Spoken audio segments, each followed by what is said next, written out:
हे स्वप्न काही दिवसात खरं झालं. मागे वळून पाहिल्यावर खंडोबाचं दर्शन झालं त्यांना.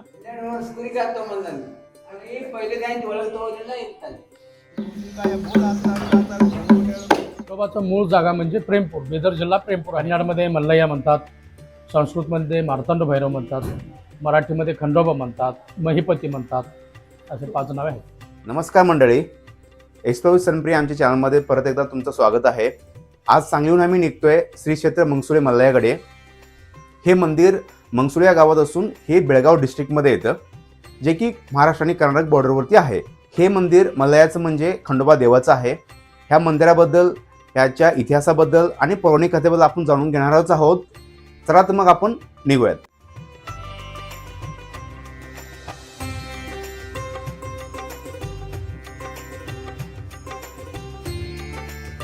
मंगसुळी हे कर्नाटक राज्यातील बेळगावी जिल्ह्यातील कागवाड तालुक्यात वसलेलं एक प्रसिद्ध तीर्थक्षेत्र आहे. हे ठिकाण महाराष्ट्र आणि कर्नाटक या दोन्ही संस्कृतीचा सुंदर संगम आहे. मंगसुळी हे कागवाडपासून सुमारे 12 किलोमीटर, तर सांगलीपासून सुमारे 40 किलोमीटर आणि बेळगावीपासून सुमारे 120 किलोमीटर अंतरावर आहे. आता आपण मंदिराजवळ आलोय. इथे आल्यावर खूप छान वाटतंय. वातावरण खूप प्रसन्न आहे. एकदम पॉझिटिव्ह वाईब्स येत आहेत. चला आता आपण आत मंदिरात जाऊयात. मंदिराच्या गाभाऱ्यात तुम्हाला खंडोबा, म्हाळसा, गंगा आणि बाणूबाई यांच्या पवित्र मूर्ती पाहायला मिळतात. म्हाळसा ही पार्वती देवीचा अवतार मानली जाते. या मंदिराच्या शेजारीच श्री हेगडी प्रधान मंदिर आहे. हेगडी प्रधान हे भगवान विष्णूचा अवतार, खंडोबांचे मंत्री आणि म्हाळसाचे भाऊ मानले जातात. खंडोबांच्या विश्रांती मंदिरात तुम्हाला खंडोबा आणि भानुदेवी यांचं एकत्र दर्शन होतं. भानुदेवी ही खंडोबांची दुसरी पत्नी आणि गंगादेवीचा अवतार मानली जाते.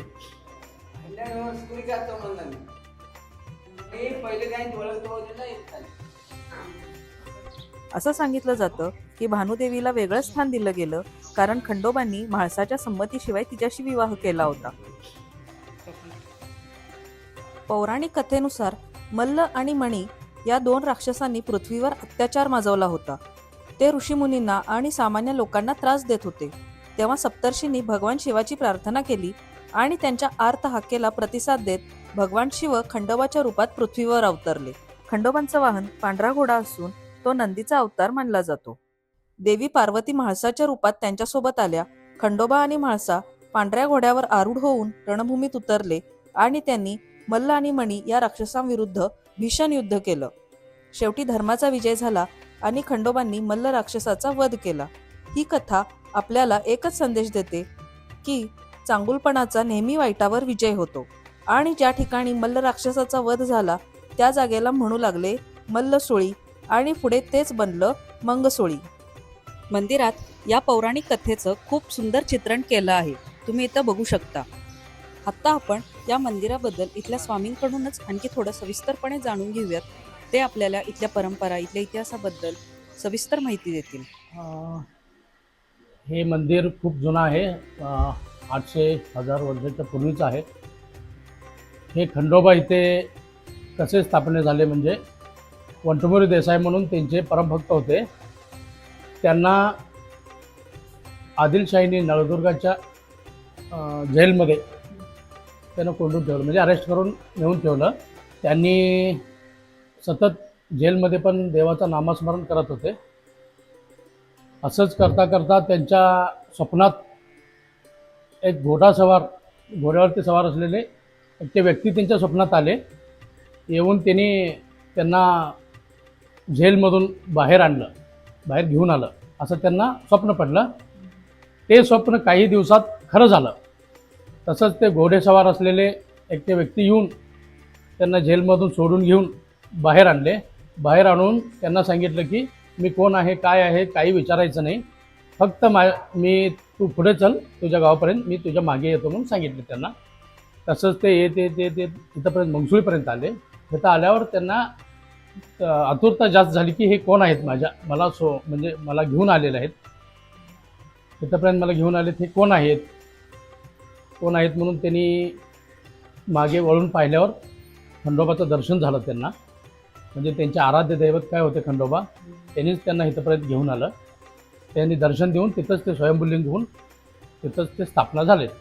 स्वयंभुलिंग. आता तुम्ही मंदिरात आत बघताय ते खंडोबा, एका कमानीत खंडोबा आहेत, दुसऱ्या कमानीत गंगा, माळसा, बानू. गंगा का म्हणजे शंकराचा अवतार असल्यामुळे जटातली गंगाचा पण वास आहे. बानू, गंगा आणि माळसा, परत खंडोबा, ते म्हणजे सगळ्यांचा इथं वास आहे. पलीकडे हेगडी प्रधान आहेत. हेगडी प्रधान जे म्हणजे ह्या खंडोबाच्या कथेत विष्णूंचं पण खूप महत्त्व आहे.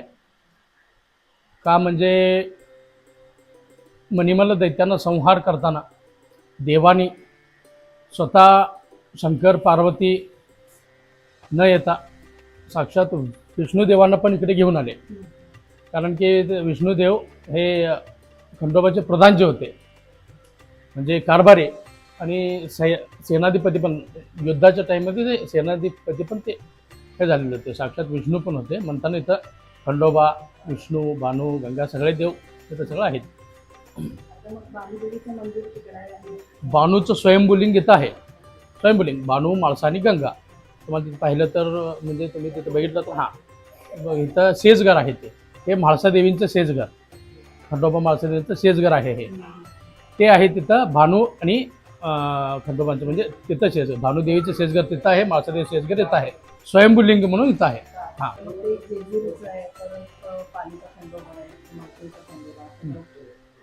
सगळं एकच आहेत.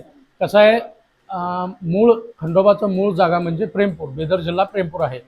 मग तिथं ते मणिमल्ल दैत्यांच्या बरोबर त्यांचं युद्ध झालेलं आहे. ते तिथं युद्ध झालेलं, तिथं मूळ जागा. तिथून ते परत ह्याला आले, जेजुरीत येऊन त्यांचं राजभार केले. राजाचा अवतार आहे मेन म्हणजे खंडोबा, म्हणजे शंकराचा अवतार म्हणजे राजाचा अवतार आहे. म्हणतात ते प्रधानजी, विष्णू प्रधानजी झाले.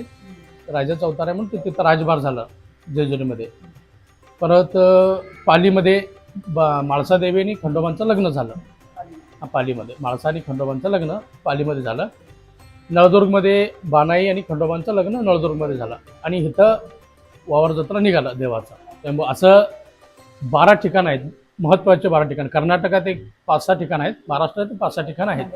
हां, खंडोबाची 5-6 ठिकाणं आहेत, स्वयंभुलिंग असलेली जागा आहे. कन्नडमध्ये मल्लय्या म्हणतात, संस्कृतमध्ये मार्तंड भैरव म्हणतात, मराठीमध्ये खंडोबा म्हणतात, महिपती म्हणतात, असे 5 नावे आहेत.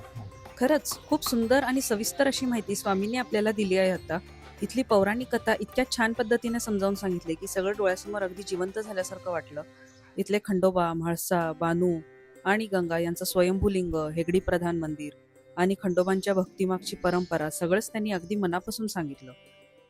चैत्र महिन्यात इथे भव्य यात्रा भरते. अख्खं गाव पिवळ्या भंडाऱ्याने नाहून निघालेलं असतं. वाघ्या मुरळीचं जागरण, ढोल ताशांचा नाद आणि यळकोट यळकोट जय मल्हारचा जयघोष. हा अनुभव शब्दात मांडणं कठीण आहे. विशेष दिवशी भाविकांसाठी इथे अन्नदासोहाचीही व्यवस्था केली जाते. आणि या मंदिरात एक खास परंपरा आहे. इथे एक पंचधातूची साखळी आहे. यात्रेच्या वेळी ही साखळी दगडावर आपटून तोडण्याची प्रथा आहे. असं म्हणतात, ज्याचं नशीब बलवत्तर असतं त्याच्याच हातून ही कडी तुटते.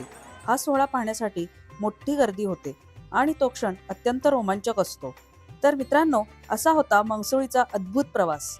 जर तुम्हाला खंडोबांची भक्ती अनुभवायची असेल तर या ठिकाणी नक्की भेट द्या. व्हिडिओ आवडला असेल तर लाईक करा, शेअर करा आणि यळकोट यळकोट जय मल्हार कमेंट करायला विसरू नका. पुन्हा भेटूया.